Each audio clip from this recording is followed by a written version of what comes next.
Bonsoir tout le monde, aujourd'hui je partage avec vous le cours des douleurs thoraciques. Je le trouve super organisé et résumé. C'est une sorte de conduite à tenir. Allez, on commence. Premièrement, les objectifs du cours. C'est d'abord diagnostiquer une douleur thoracique, ensuite identifier les situations d'urgence et enfin planifier la prise en charge. Deuxièmement, les étiologies. On distingue les causes cardiovasculaires et les causes non cardiovasculaires. Pour les douleurs d'origine cardiovasculaire, elle peut être une péricardite, un syndrome coronarien aigu, ST- ou ST+, IDM, peut être une dissection aortique ou bien une embolie pulmonaire. En résumé, le pied, P péricardite, I IDM, D dissection, E embolie. Voilà. Et elle peut être non cardiovasculaire, elle peut être d'origine pleuropulmonaire, comme un épanchement pleural, une pneumopathie, un pneumothorax, peut être aussi digestive, RGO, spasme œsophagien, une ulcère gastro-duodénale, une lithiase vésiculaire ou bien une pancréatite aiguë. Elle peut être d'origine aussi pariétale, comme le syndrome de Tietz, zone intercostale, une hernie discale cervicale ou bien un traumatisme. Aussi neuromusculaire et enfin une douleur thoracique fonctionnelle. Ça reste un diagnostic d'élimination. Ensuite, l'algorithme diagnostique. Donc, devant une douleur thoracique, on commence d'abord par l'interrogatoire. On recherche les critères ou bien les caractéristiques sémiologiques de la douleur thoracique. Donc, en cas de péricardite, la douleur est de siège précordial. Elle est prolongée, de type de brûlure. Elle est augmentée par l'inspiration profonde et calmée par l'antéflexion et s'accompagne parfois de fièvre. En cas de douleur d'origine coronarienne, donc la douleur est de siège rétrosternal en barre, constrictif, irradiant vers le cou,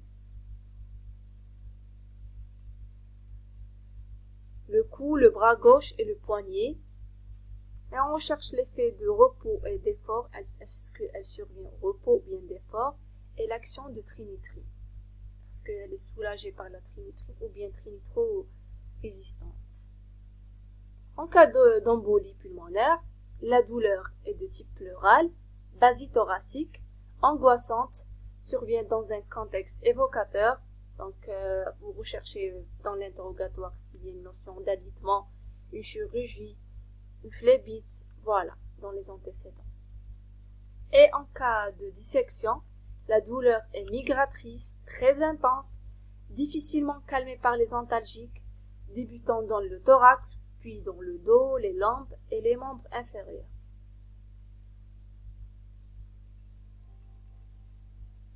Ensuite, après l'interrogatoire, vous passez à l'examen physique. Donc, en cas de suspicion de péricardite, vous trouvez des frottements à l'auscultation, des frottements péricardiques. N'oubliez pas de rechercher les signes de tamponnade, à savoir un pouls paradoxal, c'est-à-dire un pouls perçu anormalement faiblement à l'inspiration. Normalement, à l'état normal, à l'inspiration, le pouls est très fort. Voilà, une turgescence des veines jugulaires et des signes droites, voire un état de choc.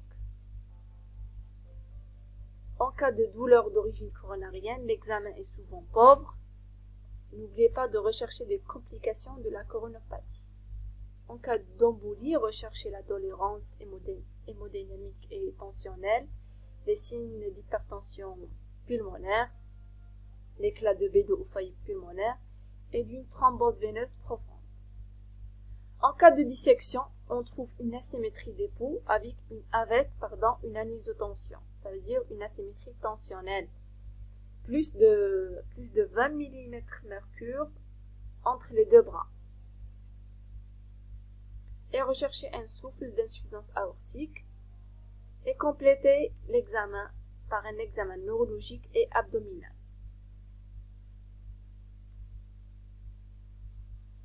Ensuite, après l'examen physique, vous pratiquez un ECG. Donc, en cas de péricardite, on trouve la tétrade de Holtzmann. Les 4 stades de la tétrade de Holtzmann. Premier stade, vous trouvez un ST+, mais il est circonférentiel concave, avec absence de signe de miroir. Par contre, dans le syndrome coronarien aigu, on trouve un signe de miroir. Voilà. Le stade 2, retour une ligne isoélectrique. Stade 3, T aplati. Et stade 4, T négatif. Stade 1, ST+, concave. Stade 2, une ligne isoélectrique. Stade 3, une T négative. Et stade 4, retour à la normale. Voilà. Ensuite, le deuxième signe électrocardiogramme dans le péricardite, c'est le microvoltage et l'alternance électrique. Il y a d'autres signes comme le sous-décalage du segment PQ, c'est un signe pathognomonique.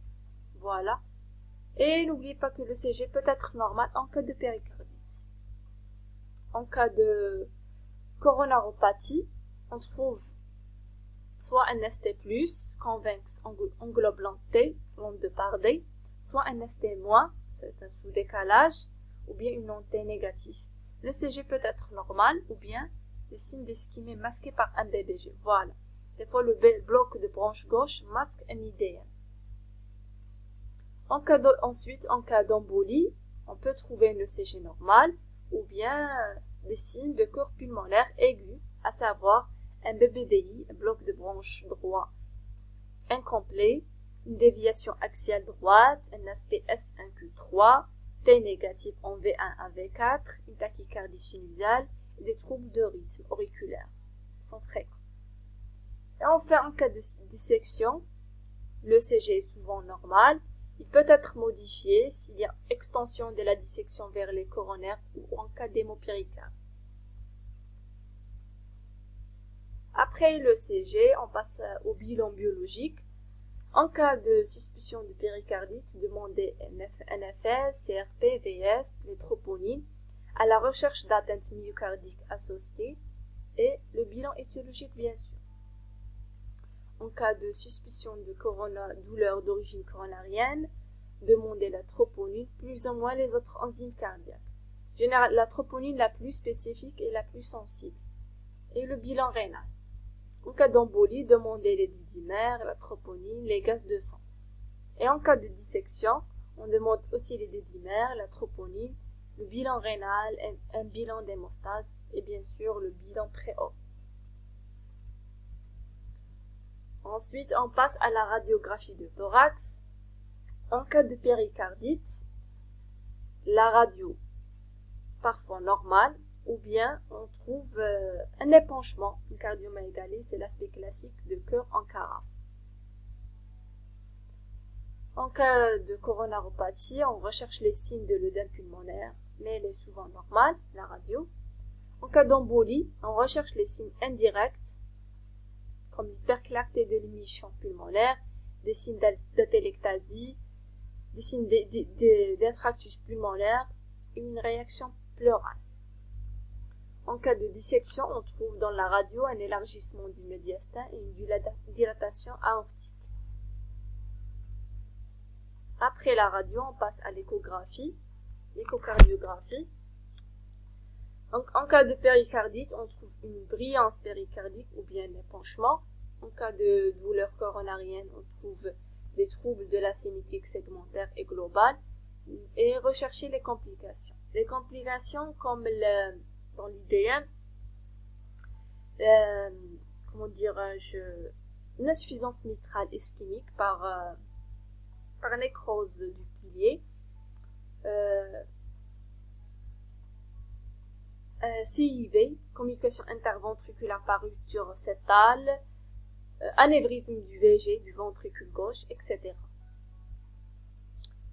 En cas d'embolie, on trouve une dilatation de l'artère pulmonaire, une hypertension pulmonaire et une dilatation des cavités droites. En cas de dissection, on recherche le fauchon à la porte d'entrée. Voilà. Après tous ces examens, on confirme le diagnostic. Donc, dans le cas de péricardite, on confirme le diagnostic par un faisceau d'arguments cliniques, électriques et échographiques.